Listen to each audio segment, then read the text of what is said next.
after a very hectic flight over from Korea, we finally landed in Osaka, got to our hotel, and settled down. We then went across the street to a yakiniku place called Don Don, and I got a lemon sour, the drink of Japan, and Richard got a Sapporo, and we ordered some grilled meat and veggies.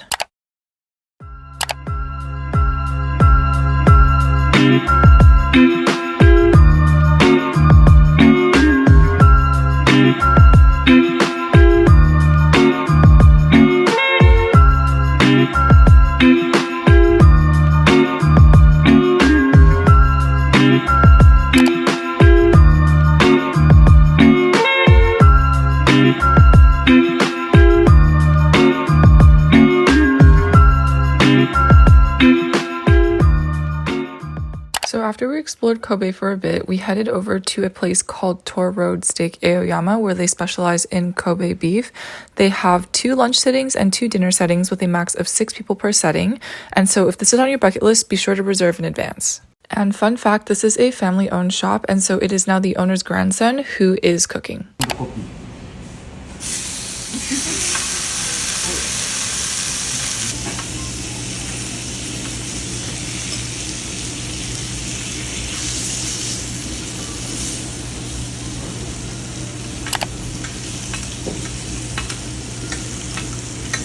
Overall, we really enjoyed the service and the food here, and everything was perfect and really well thought out. You know this place is good when people are coming in throughout your meal asking if there's any last-minute spots available. And so we left and forgot to finish our drinks, but we walked around and Richard finally got his first Don Quixote experience. We then headed over to the herb garden, and funny story, when we first went to the entrance of the herb garden, we went to the place where you had to hike up, but there was no way we were going to do that in 35-degree humid heat. And luckily we remembered on Google that there was a ropeway, so we found our way there and paid 2,300 yen for the round trip ticket.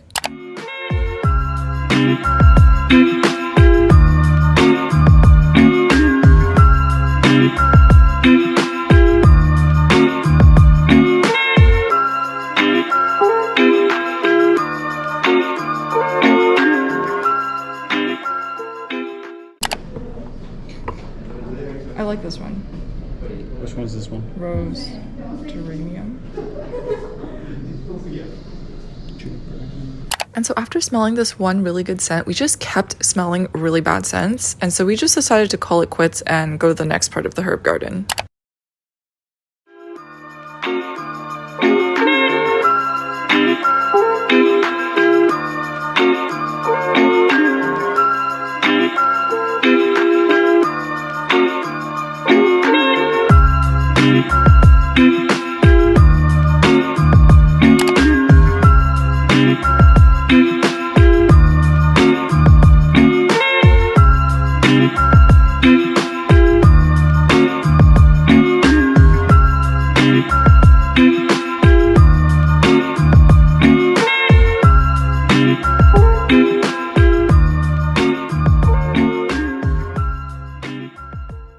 Okay, but tomorrow we are going to Universal Studios Japan because I want to go to Super Nintendo World, and Richard said he was going to ride a roller coaster with me, so we're gonna see how that goes because I am an adrenaline junkie and he is not.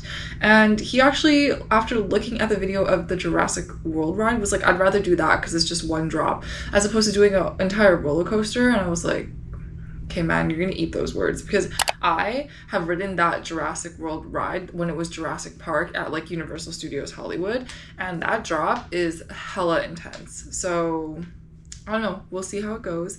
But side note guys, so for all of my coworkers, Richard was hardcore judging me because he was like, I don't understand why you need 2 check bags, because I brought with me on this trip my Monos hybrid carry-on, my Monos hybrid check-in large, and then my Monos check-in medium. I just put the check-in medium and the check-in large, and it's still in there, and I probably won't be taking it out until the very end of the trip. And he, like, the entire time, like, we've been planning this trip, we've been FaceTiming, we've been meeting up in person just to like talk about stuff, he'd always be like, yeah, I don't think I need a second check bag.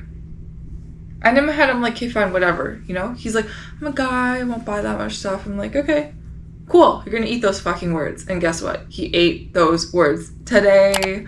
we walked into Donkey, and he hasn't been to Donkey, and we walked into the Donkey for the first time, and it was only 4 floors. I was like, oh, this isn't really like, it was a mega Donkey, but I was like, oh yeah, this isn't like the biggest mega Donkey I've seen. There's a bigger one in Shibuya for sure. And he's just walking around, and he's like, wow, I literally have visual overload, and I want to buy everything. And I was like, yeah. And in that moment, he straight up, he was like, I admit I was wrong. I think I do need more than 2 check bags. I understand why you brought 2 check bags, and I don't even think that's enough. And so that is how it goes. But yeah, we're gonna be in Osaka until Saturday, and then we're heading over to Kyoto and then Tokyo. Time is honestly going by so fast, and I'm just excited for the rest of this trip. And hopefully we are going to sleep well tonight, because yesterday Richard accidentally turned on the heat and it was like really hot, so he didn't sleep very well, and I just like ripped off the blanket. I was like, I'm not doing this. And so yeah, we're gonna do that, and I will see you guys tomorrow.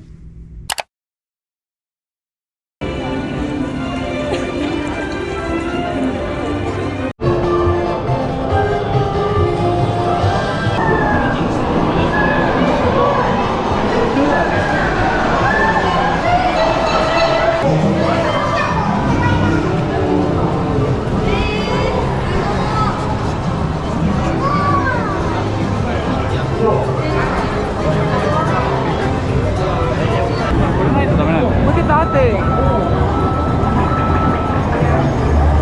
Oh, it disappeared.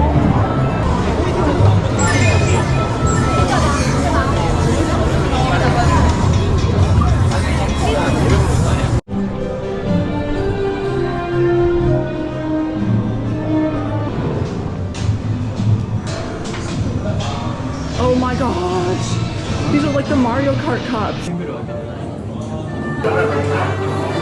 Honestly, this ride was so fun. If the line wasn't so long, I would ride it again, but it definitely fulfilled my inner child and my Mario Kart obsession when I was a teenager.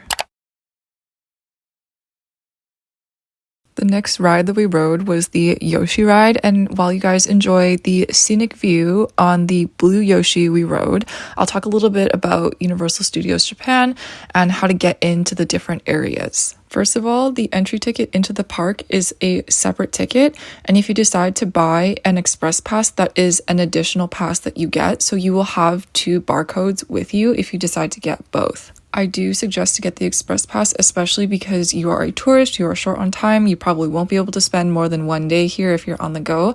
There is the 5 or 7 ride pass, and just be sure to check the list of rides available per pass because they do vary, although I believe to get into Super Nintendo World, you do have to buy the 7 ride express pass. Before you hit checkout, it'll show you a timetable of the express pass you bought and which areas you can go to at what time, because there are time frames for the express pass rides, so just be sure to make a note of that. And also just to note, once you exit Super Nintendo World, you will not be able to go in again, so make the most of your time there. I would highly recommend this pass because we had timed entry to the express lanes, and as I was looking at the wait times, they were from 90 to 120 minutes plus, even in the single rider lane. So this definitely helped us cut down on time, because we definitely would not have been able to hit all the rides if it weren't for this express pass. And yes, Super Nintendo World is worth it, especially if you are a Mario Kart obsessed person like me. No, I don't necessarily think the power bands are worth it, just because the lineup to do the little activities is still really long as well.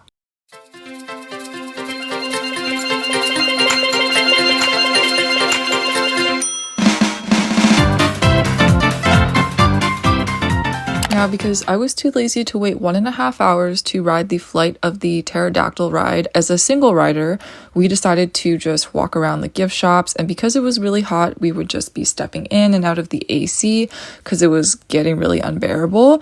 And then all of a sudden we stumbled across the No Limits parade. We didn't really know what this was, but it was really catchy and it was really cute, so here are some clips of it.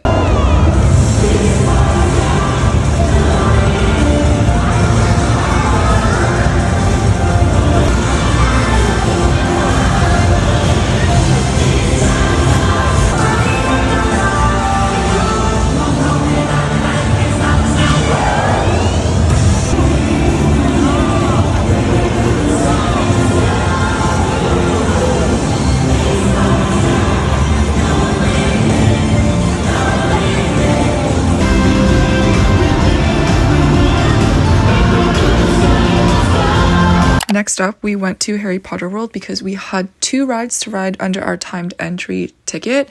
I bought this ticket and I didn't really care about anything else besides Super Nintendo World, so this was all extra. The rides were the Forbidden Journey and the Flight of the Hippogriff. And you guys, as much as I'm an adrenaline junkie, I love my roller coasters, but I absolutely hate what I call animatronic rides, where you're just going through rides and looking at weird 3D things. Super Nintendo World is the one exception because everything is super cute, but on this first Harry Potter ride, I literally saw a 3D spider as it was taking us along the conveyor belt, and I completely freaked and closed my eyes and I think pretty much cried the entire ride. And Richard knows that I have the biggest fear of spiders, so when that animatronic spider came into my face, he actually had to ask me if I was okay, to which the answer was no while my eyes were shut. And then we did the Flight of the Hippogriff ride, and I loved that one because it was just a baby roller coaster, but unfortunately Richard freaked, and so that was the end of our Harry Potter journey. After a long day at USJ, we went back to the hotel and took a bit of a break before we headed out for the night to go to Dotonbori Street, and of course we found the Glico Man, and then walked around to get food.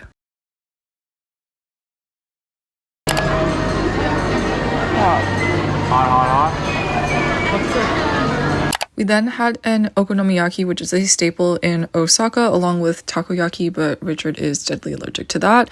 I am not the biggest fan of okonomiyaki because the batter looks like egg, and I just cannot mentally get over that. Like, it was good, but I had to douse it in Kewpie mayo because it literally looks like egg. And for those of you who are wondering why I have such a problem with this, go check my Instagram stories because it is too much to explain again.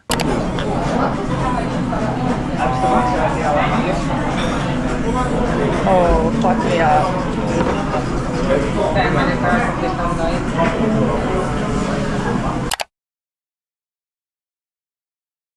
Richard says this looks like metal. Eat it.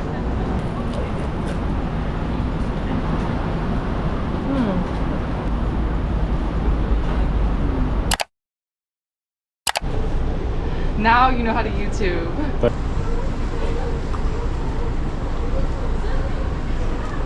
How's it taste? Like banana? Fair. It's good. You try it. Look what we found here, guys, in Japan. Something I could not find in Korea. Okay, guys, we're definitely having more of like a chill day in. These are the pajamas supplied to us by our hotel. I like to call them prison PJs. Don't I look cute? Fashion who? Trendsetter right here. Japanese hotel style prison PJs. Anyways, we're doing a snack haul. They're not mushrooms, acorns, chocolate acorns, but this is like the shit. If you ever go to Japan, buy these, taste them, and then buy yourself a shit ton of them. Calbee chips, I think these are like seaweed flavored. I could be so wrong, but they just look seaweed flavored. And then I got, I call them fries, but they're just like potato chip sticks and a carrot flavor. I don't know, but this is our snack for today before we head over to Dotonbori again to eat. How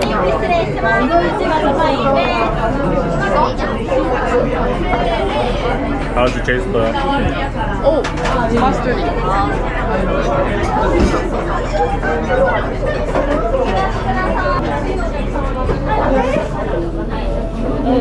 Oh.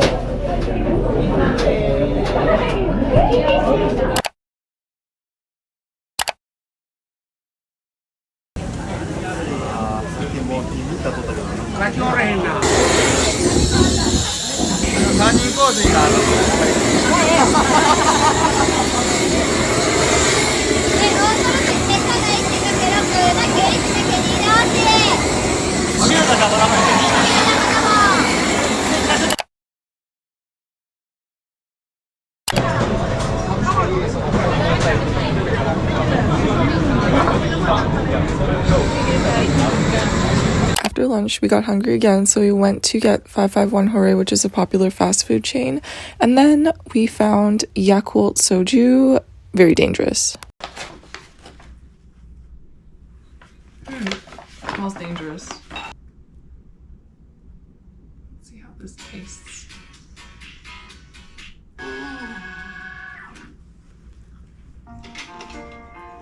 spicy again. After this, our final stop in Osaka was at okonomiyaki, and it is a one-woman show where she basically takes your order, and then there is a fully stocked bar, and for 500 yen you can make your own drink. It was a super cool and fun experience, and we got to practice our bartending skills.